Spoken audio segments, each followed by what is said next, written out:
আজি চৰাইদেউ জিলাৰ নগাহাটত সদৌ ছাত্ৰ সন্থা আৰু 30 জনগোষ্ঠীয় সংগঠনৰ উদ্যোগত অনুষ্ঠিত হোৱা কা বিৰোধী প্ৰতিবাদী সভাত যুৱ ছাত্ৰ পৰিষদৰ সম্পাদক পলাশ চাংমাই উদাত্ত ভাষণ।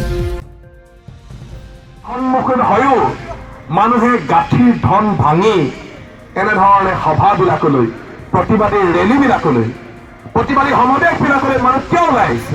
এই কাৰণে ওলাই আহিছে, আমি আমাৰ জাতিটোক ভাল পাওঁ, আমি আমাৰ ভাষা সংস্কৃতিক ভাল পাওঁ, আমি আমাৰ ঐতিহ্য পৰম্পৰা চহকী স্বাভিমানক ভাল পাওঁ। কেতিয়াও আমাৰ এই জাতিক আমি ইতিহাস হ'বলৈ দিব নোৱাৰোঁ। সেইকাৰণে মানুহ আমি এনেধৰণে ৰাজপথলৈ ওলাই আহিছোঁ। চৰকাৰে আমাক ভয় দেখুৱাইছে, চৰকাৰে ৰঙা চকু দেখুৱাইছে, কিন্তু চৰকাৰৰ সেই ভয়, চৰকাৰৰ সেই ৰঙা চকুলৈ আমাৰ মানুহে কেৰেপ নকৰে, এই কথা ইতিমধ্যে প্ৰমাণ হৈছে। প্ৰথমৰ পৰা যদি আমি আমাৰ এই সংগ্ৰামখন পৰ্যালোচনা কৰোঁ, চৰকাৰে কেনেধৰণে নিষেধ কৰিব বিচাৰিছে চৰকাৰী যন্ত্ৰটোৱে, আৰু প্ৰতি পদে পদে তেওঁলোকে যে বিফল হৈছে, ৰাইজে যে সফল হৈছে, সেই কথাটো ইতিমধ্যে প্ৰমাণ হৈছে। যে প্ৰথম অৱস্থাত আমি সকলোৱে জানো,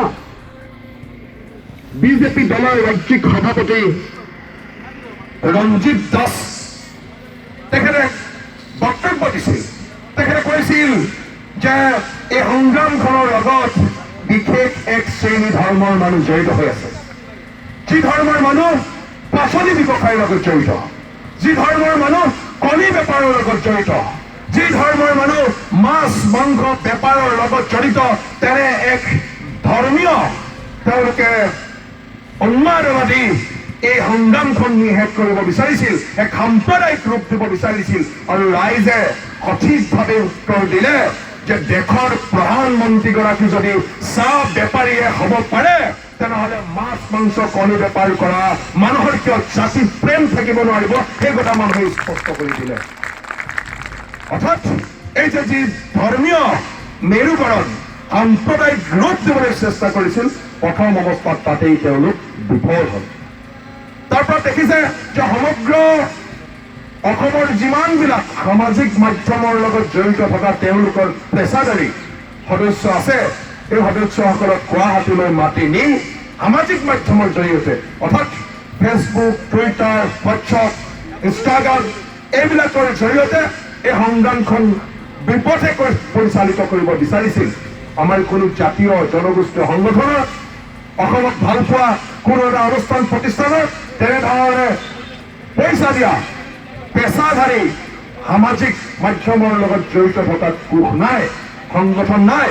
কিন্তু জাতিটোক ভাল পোৱা, ৰাজ্যখনক ভাল পোৱা আমাৰ শিক্ষিত ছাত্ৰ ছাত্ৰীসকলে সঠিকভাৱে জবাব দিলে, তাতো তেওঁলোক চৰমভাৱে বিফল হ'ল, ৰাইজে তাতো সফল হ'ল বুলি মই ভাবোঁ।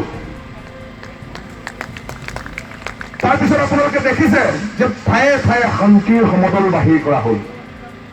সেই শান্তিৰ সমদলত ক'ৰ পৰা মানুহ আহিছে, ক'ৰ টকা পইচাই মানুহ ভাড়া কৰি নিয়া হৈছে, সকলো ধৰণে জল পটকৈ যিমানবিলাক প্ৰচাৰ মাধ্যম আছে, সেই প্ৰচাৰ মাধ্যমত প্ৰকাশ পালে।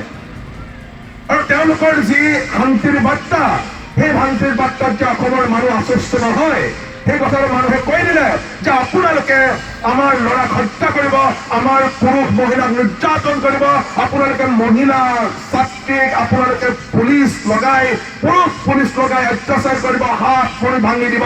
তাৰ পৰা আকৌ আপোনালোকে এনেধৰণে ঠায়ে ঠায়ে শান্তি সমদল বাহিৰ কৰি যে শান্তিৰ বাৰ্তা বিলাব বিচাৰিছে, সেই শান্তিৰ বাৰ্তাই যে অসমৰ মানুহক শান্তিৰ বাৰ্তা বা শান্তি আশ্বস্ত হ'ব নোৱাৰে, সেই কথাটো প্ৰমাণ হ'ল। তাতো তেওঁলোকে মই ভাবোঁ টাই আহোম ছাত্ৰ সন্থাৰ চৰাইপুং আঞ্চলিক সমিতিৰ উপদেষ্টা মহেন্দ্ৰ মেধিয়ে অগ্নিবৰ্ষা বক্তব্যৰে সাংসদ শ্ৰী তপন কুমাৰ গগৈক তীব্ৰ সমালোচনা কৰে। আপোনালোক সদতিকে আমি চৰাইপুং আঞ্চলিক টাই আহোম ছাত্ৰ সন্থাৰ তৰফৰ পৰা আন্তৰিক অভিনন্দন জনাইছোঁ।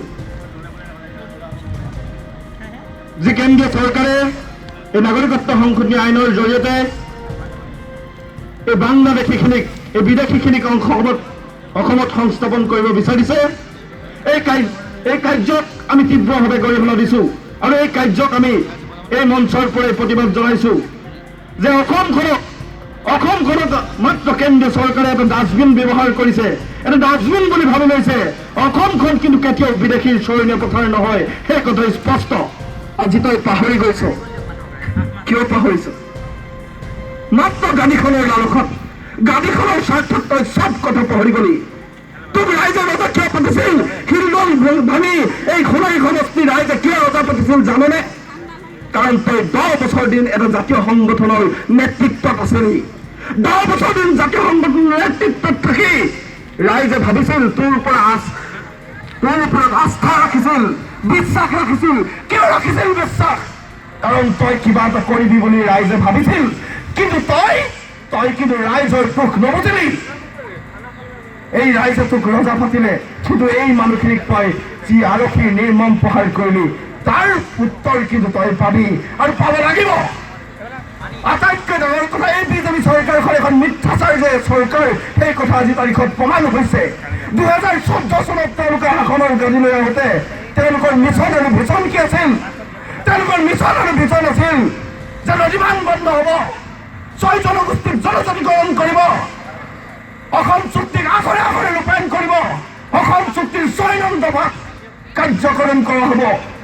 কিন্তু তই কি কৰিলি? এই আপোনালোকৰ এই বিজেপি চৰকাৰ এখন যেতিয়াই শাসনলৈ আহিব, তাৰ দুদিনৰ পিছতে ইয়াত থকা বিদেশী বাংলাদেশীক উভতি যাব লাগিব বুলি কৈছিলি। কিন্তু কি হ'ল এয়াই যে তহঁতি ৰজা হলি আৰু তাৰ পিছত বিদেশীৰ প্ৰতি তহঁতৰ প্ৰেম প্ৰীতি বাঢ়ি গ'ল, বিদেশীৰ প্ৰীতি বাঢ়ি গ'ল। কিয় বাঢ়িছে? মাত্ৰ ভোট বেংকৰ ৰাজনীতি তই কৰিব বিচাৰিছ। এই ভোট বেংকৰ ৰাজনীতিৰ জৰিয়তে এই বিদেশীখিনিক আনি যে অসমীয়া জাতিৰ ভাষা, সংস্কৃতি, আচাৰ বিচাৰ চব শেষ হৈ যাব, সেই কথা কিন্তু তহঁতে এবাৰো নাভাবিলি। সদা ৰাইজেই যিহেতু ৰজা, গতিকে আহি আছে শিক্ষা দিবৰ সময় আহি আছে। আপোনালোকে কিন্তু পাহৰি নাযাব। এটা কথা কাব্যিক ভাষাত এটা কথা কয় যে ইলেকশ্যনৰ সময়ত ৰাইজে ৰজা, ইলেকশ্যন গুচি গ'লে নীৰৱ শ্ৰোতা, আৰু পুনৰ ইলেকশ্যন নোহোৱা পৰ্যন্ত ৰাজনীতিকৰ বোজা। এই হৈছে বৰ্তমান অসমৰ গণতন্ত্ৰ।